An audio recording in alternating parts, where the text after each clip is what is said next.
بسم اللہ الرحمن الرحیم، السلام علیکم۔ آپ دیکھ رہے ہیں diplomatic and current affairs with doctor Munawar Hussain. آج جس موضوع کے اوپر اس ویلاگ کو میں مرتب کر رہا ہوں وہ بنیادی طور پہ انڈین ملٹری ماڈرنائزیشن ہے، اور it can be a concern for Pakistani security because جو انڈین ملٹری ماڈرنائزیشن ہے وہ چاروں طرف سے ہو رہی ہے۔ ایک طرف روس ان کی ملٹری ماڈرنائزیشن میں بڑا حصہ لے رہا ہے، اور زیادہ تر جو ویپنری سسٹم ہے بھارت کا وہ رشیا سے ہی اس کا تعلق ہے، چاہے اس کے وہ ایئر ڈیفنس سسٹم ہو یا ارجون ٹینک کا معاملہ ہو یا MiG-29 ایئر کرافٹ ہو یا ایئر کرافٹ کیریئر ہو۔ لیکن اس کے ساتھ ساتھ اب سب میرینز کے اوپر کام کر رہا ہے بھارت، اور اس وقت 2 ایئر کرافٹ کیریئر اس نے انڈین اوشن کے اندر اتارے ہوئے ہیں۔ ساتھ میں امریکہ کے ساتھ ان کی بڑی ڈیل چل رہی ہے۔ پہلے آسٹن جو ڈیفنس منسٹر ہیں یا ڈیفنس سیکٹری ہیں امریکہ کا، انہوں نے وزٹ پے کیا بھارت کا، اور پھر اب مودی صاحب تشریف لے جا رہے ہیں 22 جون کو امریکہ۔ تو یہ بہت ساری ایسی ڈیولپمنٹ ہیں جو ایک سوال اٹھاتی ہیں کہ پاکستان کی جو خارجہ پالیسی ہے وہ پرو ایکٹیو کیوں نہیں ہے، چونکہ انڈیا کی جو پرو ایکٹیو خارجہ پالیسی ہے یہ اس کا ثمر ہے کہ وہ ٹیکنالوجی بھی لے رہا ہے ویسٹ سے، اور اکنامک جو بینیفٹس ہیں وہ بھی لے رہا ہے، اور پولیٹیکل ویٹیج بھی اس کا دن بدن بڑھتا چلا جا رہا ہے۔ تو پاکستان کی پرو ایکٹیو پالیسی کیوں نہیں ہے، اور پھر پاکستان کے جو ڈیفنس ٹائز ہیں امریکہ کے ساتھ وہ کس حیثیت میں کھڑے ہوئے ہیں؟ جو اس وقت چیلنجز ایمرج کر رہے ہیں، اور جس میں بھارت اس وقت ریجن کا ہیجمون بننے کی کاوشیں اور کوششیں کر رہا ہے، اس صورتحال کے اندر پاکستان کیا کرے گا، یا پاکستان کی پالیسی اس حوالے سے کیا ہو سکتی ہے؟ تو اس حوالے سے 2-4 میں نے نوٹس لیے ہوئے ہیں، وہ وقتاً فوقتاً آپ کے سامنے رکھنا چاہتا ہوں۔ پہلا پوائنٹ تو یہ ہے کہ جو بھارت ہے اس کی جو پرو ایکٹیو ڈپلومیسی ہے وہ اس کو بینیفٹ دے رہی ہے، اکنامکلی بھی، پولیٹیکلی بھی اور اسٹریٹجیکلی بھی۔ یعنی اس نے رشیا کے ساتھ تو بہت اس کے پرانے تعلقات ہیں، لیکن اس کے ساتھ ویسٹ کے ساتھ بھی تعلقات رکھے ہوئے ہیں۔ انرجی وہ رشیا سے بھی خرید رہا ہے، وہ سب آپ کے سامنے ہے، اور اس کی ڈیلنگ ایران کے ساتھ بھی ہے، اس کی ڈیلنگ اس وقت ویسٹ کے ساتھ بھی ہے، حالانکہ اس کی چپکلش ہے چائنا کا، اور ویسٹ کو اس نے ایک قسم کا شیشے کے اندر اتارا ہوا ہے کہ وہ چائنا کے خلاف ایک کنٹینمنٹ کے لیے بڑا سود مند ثابت ہوگا۔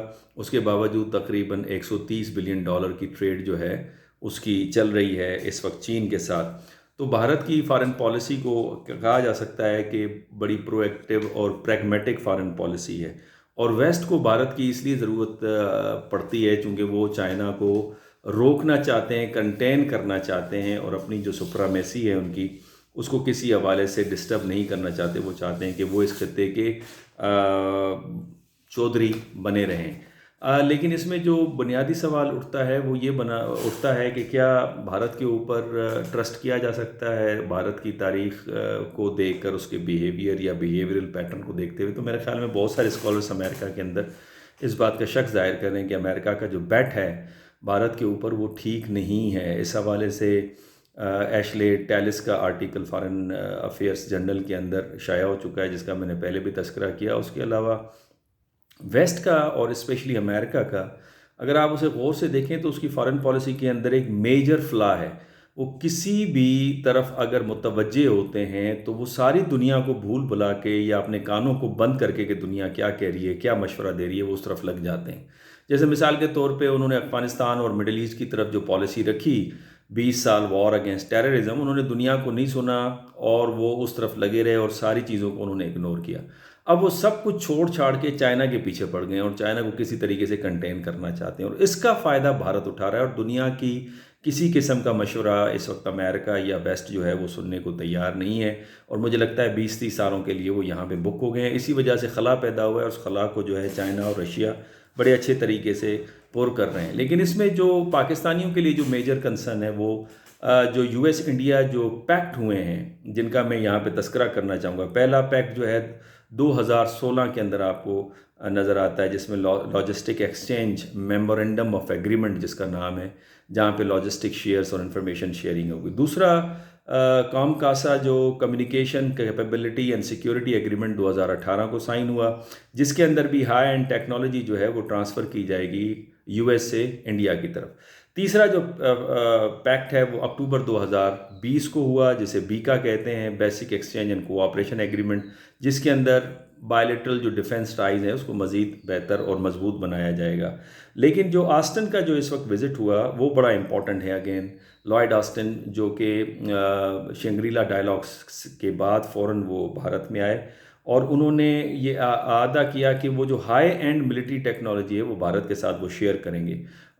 اس میں لاجسٹکس بھی ہیں, اس کے اندر جیو اسپیشل میپس بھی ہیں, دونوں ممالک کے درمیان میں اس کی شیئرنگ ہوگی. اس حوالے سے آسٹن نے کہا کہ نیو دہلی جب وہ پہنچے تو انہوں نے کہا یہ بڑی امپورٹنٹ پارٹنرشپ ہے اور جو ہماری یو ایس انڈیا کی جو پارٹنرشپ ہے یہ کارنر اسٹون ہے اس پوری پارٹنرشپ کا جو انڈو پیسیفک کے اندر ہے, جہاں پہ وہ فری اینڈ اوپن جو انڈو پیسیفک چاہتے ہیں. اور یہ ویسٹ کا کنسرن بھی ہے, جب بھی وہ چائنا بھی وزٹ کرتے ہیں تو وہ یہی باتیں کرتے ہیں کہ بنیادی طور پہ ویسٹ جو ہے اس پہ کمپرومائز کرنے کا نہیں سوچ سکتا کہ وہ فری نیویگیشن اور فری ایئر اسپیس ہونا چاہیے انڈو پیسیفک کے اندر, جبکہ ساؤتھ چائنا کے بارے میں چائنیز کا کلیم ہے کہ یہ ان کی خود مختاری کا علاقہ ہے. تو بنیادی طور پہ یہ ایک اختلاف آپ کو نظر آتا ہے.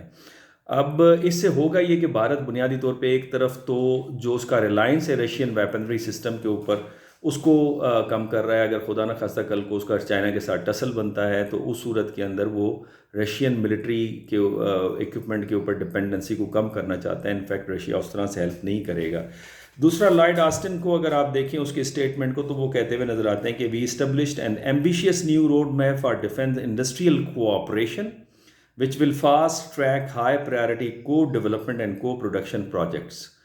تو آپ اسے اندازہ کر سکتے ہیں کہ انڈسٹریل کامپلیکسز اور ٹیکنالوجی شفٹ ہوگی بھارت کی طرف. جو مودی صاحب کہتے ہیں کہ سیلف ریلائنس کی پالیسی وہ انہوں نے پکڑی ہوئی ہے بھارت کے اندر, وہ حالانکہ کہا جاتا ہے سیلف ریلائنس کا جو ایرا ہے وہ تو اوور ہو چکا ہے, جس طرح نیشنلزم کا ایرا اوور ہو چکا ہے تو سیلف ریلائنس کا بھی ایرا اوور ہو چکا ہے اور ایک انٹر ڈپینڈنس ورلڈ ہے. لیکن بہرحال یہ بھارت کو بہت فائدہ دے گا اس حوالے سے, اور ہم کہہ سکتے ہیں کہ مودی صاحب کی پالیسیز جو ہیں اس حوالے سے بڑی سکسیزفل آپ کو نظر آتی ہیں.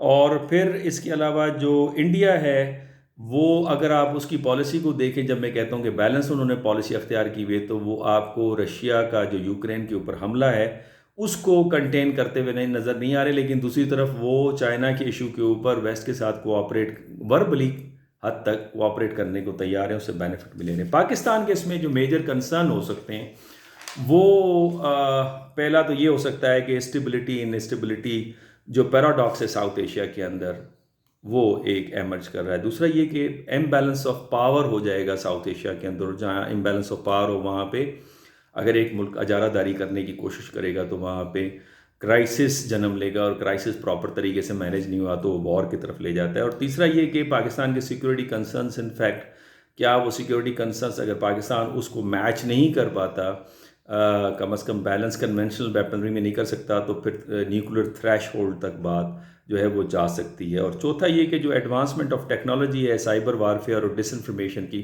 یہ پاکستان کے لیے مستقل کنسرن رہے گا, بلکہ میجر کنسرن رہے گا. پہلے بھی ہم نے دیکھا ہے NIA کی جو جھوٹی خبریں تھیں پاکستان کے حوالے سے EU ڈس انفو لیب, جس میں 2022 کی بھی رپورٹس آ چکی ہیں, تو یہ پاکستان کا ایک کنٹینیوسلی میجر کنسرن رہے گا فرام دا انڈین سائڈ. اور لاسٹ پوائنٹ جو پاکستان کے لیے میجر کنسرن ہو سکتا ہے وہ انڈین ہیجمونی ہو سکتا ہے. آج میرے پروگرام میں جنرل ایوان صاحب تشریف لائے تھے اور انہوں نے ایک بہت زبردست بات کی کہ پاکستان کے پاس ایک تو پاکستان کی اکنامک کنڈیشن بڑی بری حالت کے اندر ہے, اور پھر پاکستان کے پاس پولیٹیکل اسٹیبلٹی بھی نہیں ہے.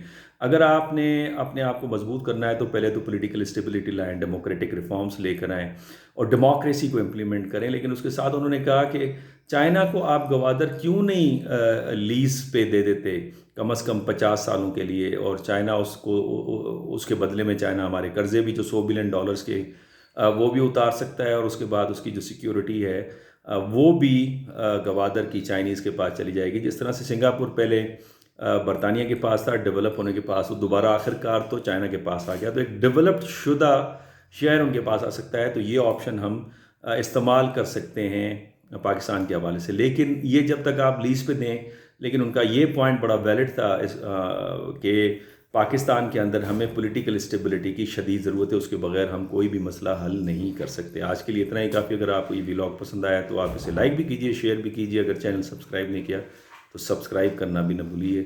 اگلے پروگرام تک اجازت دیجیے. اللہ حافظ.